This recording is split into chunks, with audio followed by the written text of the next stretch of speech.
semua, selamat datang di channel Otaku Anime.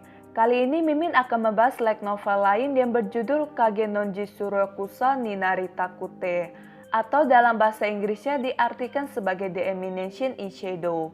Berhubung judul Jepangnya cukup panjang dan agak ribet, jadi Mimin akan menyebutnya dengan judul versi Inggrisnya aja ya.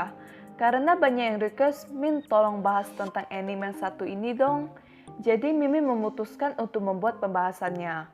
Pada awalnya Mimin bingung, karena pas Mimin searching di Google, ternyata anime ini punya manga, web novel, dan juga light novel.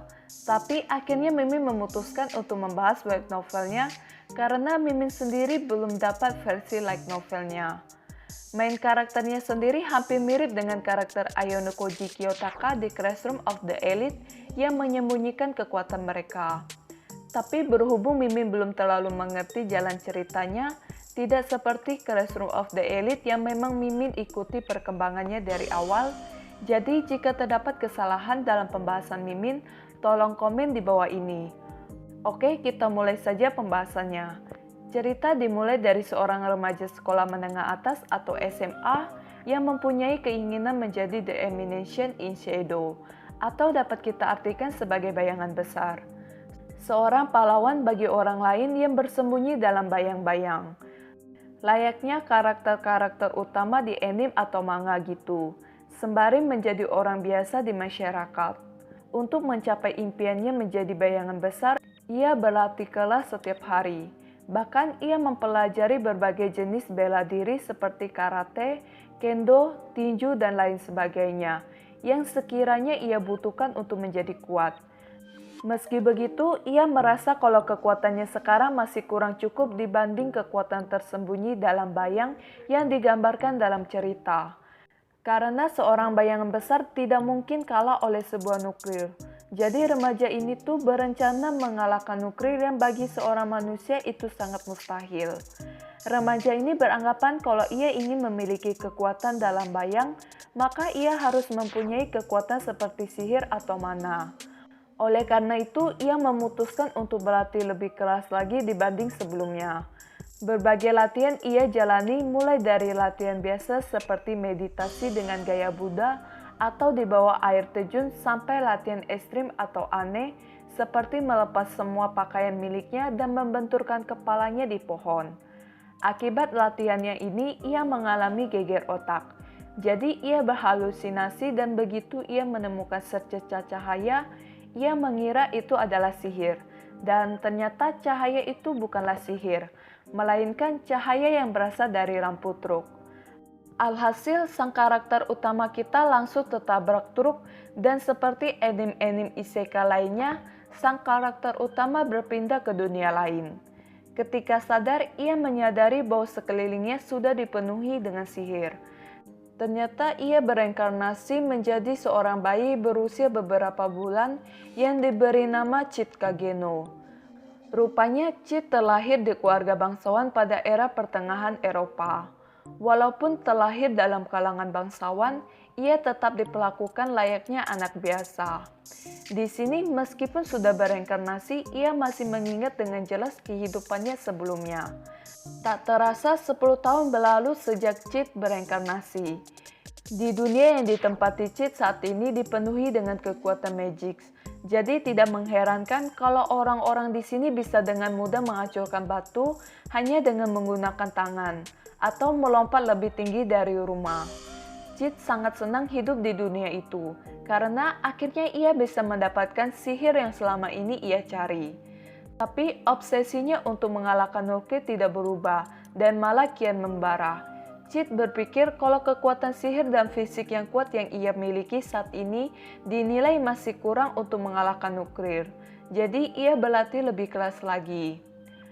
Pada pagi hari ia menjalani kehidupan layaknya siswa sekolah biasa. Dan siang harinya ia habiskan dengan berlatih bersama kakak perempuannya bernama Kair Kageno yang terpaut 2 tahun darinya. Namun Chit selalu menyembunyikan kekuatannya sehingga dalam latihan ia selalu kalah dari kakak perempuannya.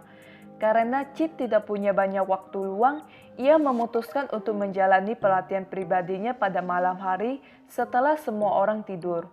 Meskipun ini berarti mengurangi jam tidurnya, tapi ia sudah mengembangkan gaya tidur unik yang super pendek dengan menggabungkan efek meditasi dan kekuatan pemulihan sihir. Dan begitulah keseharian dari sang karakter utama kita. Cid memang selalu menyembunyikan kekuatannya dari orang lain dan hanya menunjukkan kekuatan sebenarnya pada malam hari sewaktu ia berburu perampok atau bandit untuk mencari pasangan tanding yang tepat atau menguji kekuatan yang ia miliki. Secara kebetulan pada malam hari itu, Cid mendengar kalau ada sekelompok perampok atau bandit yang menyerang pedesaan. Tanpa pikir panjang lagi, Cid langsung bergegas ke sana untuk memantau pergerakan sekaligus memburu bandit tersebut. Di dunia itu, membunuh bandit yang beraksi di daerah pedesaan tidak akan dihukum, karena di sana tidak terdapat pengadilan dan hanya kota-kota besar yang mempunyai pengadilan atau hakim. Jadi bagi mereka yang tinggal di pedesaan tidak terlalu mempermasalahkan hal semacam ini. Di sisi lain, para bandit baru saja berhasil menyerang karavan pedagang dan kini sedang berpesta ria. Cid yang melihat kesempatan itu langsung menyerbu mereka. Sekaligus ia ingin menguji senjata barunya yang dinamakan dengan Slam Body Shoot. Slam Body Shoot dapat berupa pedang atau jubah. Jadi di dunia itu, Slam itu seperti makhluk kenyal yang bisa mengubah wujud mereka dengan sihir. Cid memutuskan membuat senjata dari Slam karena bahan yang didapatkan sangat mudah dan juga memiliki tingkat efisiensi sebesar 99% dibandingkan bahan besi yang hanya memiliki efisiensi 10% atau bahan logam yang memiliki efisiensi 50%. Jadi di sini maksudnya, jika mereka menuangkan 100 poin sihir, efeknya hanya akan meningkatkan 50 poin. Dengan kata lain, sisanya hilang dalam proses. Tanpa mempersiapkan rencana apapun, Cid langsung muncul di tengah para bandit itu. Sontak saja, para bandit yang sedang berpesta itu terkejut melihat anak berusia 10 tahun yang berdiri di hadapan mereka. Tanpa banyak berbicara, Cid langsung membunuh semua bandit yang ada di situ. Ternyata masih ada tersisa satu orang lain yang merupakan bos mereka. Sang bos yang melihat semua anak buahnya terbunuh lalu menyerang Cid dengan penuh amarah, melayangkan pedangnya dan menghantam dada Cid. Tapi berkat jubah Slamnya, pedang itu tidak berhasil menggores dadanya. Sekali lagi bos bandit itu melayangkan pedangnya pada Cid, tapi Cid berhasil menghindarinya dan menerjang tubuh bos itu dengan pedang dari kakinya. Cid kemudian mengambil hasil jarahan para bandit itu yang berjumlah kira-kira 5 juta jenny atau setara dengan 5 juta yen. Selain itu, Cid juga mendapati sebuah kantang yang ditutupi terpal. Karena penasaran, Cid pun membuka terpal tersebut. Terlihat segumpal daging humanoid. Bagi gereja, gumpalan daging itu disebut dengan kerasukan iblis. Sebuah penyakit misterius yang menyebabkan tubuh seseorang membusuk dan perlahan-lahan akan menghantar mereka pada kematian. Dan gereja akan mengeksekusi mereka mengatasnamakan pemurnian. Tapi hal itu hanya untuk mengaji para penyihir. Karena kenyataannya mereka memusnahkan semua orang yang kerasukan. Meskipun gumpalan daging humanoid memiliki nilai yang sangat tinggi jika diserahkan kepada gereja, tapi Cid memutuskan untuk tidak melakukannya dan malah memilih menggunakannya sebagai eksperimen sihirnya. 1 bulan telah berlalu sejak Cid melakukan eksperimen pada bongkahan daging itu. Ia sangat menikmatinya. Suatu hari Cid mendapati kalau bongkahan daging humanoid itu berubah menjadi seorang elf berambut pirang. Pada awalnya Cid menyuruh elf itu untuk pergi dan kembali ke rumahnya. Tapi elf itu ingin membalas kebaikan Cid dengan mengabdikan seluruh hidupnya. Akhirnya Cid memutuskan menjadikannya sebagai bawahan pertamanya sebagai pendukung kekuatan bayangan dan memberinya nama Alpha. Cid mengatakan kalau misi mereka adalah untuk mencegah bangkitnya iblis Diabolos. Tentunya hal itu membuat Alpha bingung, karena seperti yang ia tahu kalau iblis Diabolos hanyalah sebuah dongeng. Cid berkata jika itu bukanlah dongeng dan itu benar-benar ada. Cid menjelaskan kalau dulu ada 3 pahlawan yang berhasil mengalahkan iblis Diabolos, yang masing-masing diwakilkan oleh manusia, elf, dan hewan. Tentunya semua itu hanyalah cerita bohongan yang dikarang oleh Cid. Untuk memperkuat ceritanya, Cid menambahkan jika sebelum kematiannya, Iblis Diabolos mengutuk 3 pahlawan itu yang dimana kutukan itu disebut dengan kutukan Diabolos atau juga kerasukan iblis, sama persis dengan apa yang diderita oleh Alpha. Dengan kata lain, Alpha merupakan salah satu keturunan dari para pahlawan. Cid juga menjelaskan akan ada orda atau kelompok yang bertujuan membangkitkan iblis Diabolos dan mereka harus menghentikan hal tersebut terjadi.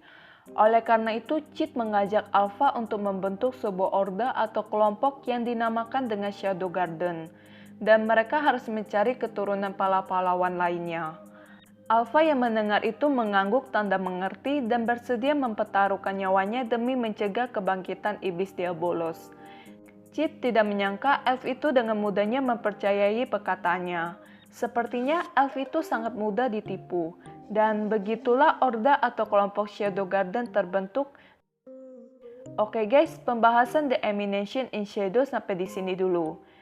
Jujur saja, web novel The Emination in Shadow ini butuh usaha yang ekstra untuk memahaminya dibandingkan Classroom of the Elite. Secara web novel ini bercerita tentang sihir dan berbagai unsur fantasisnya.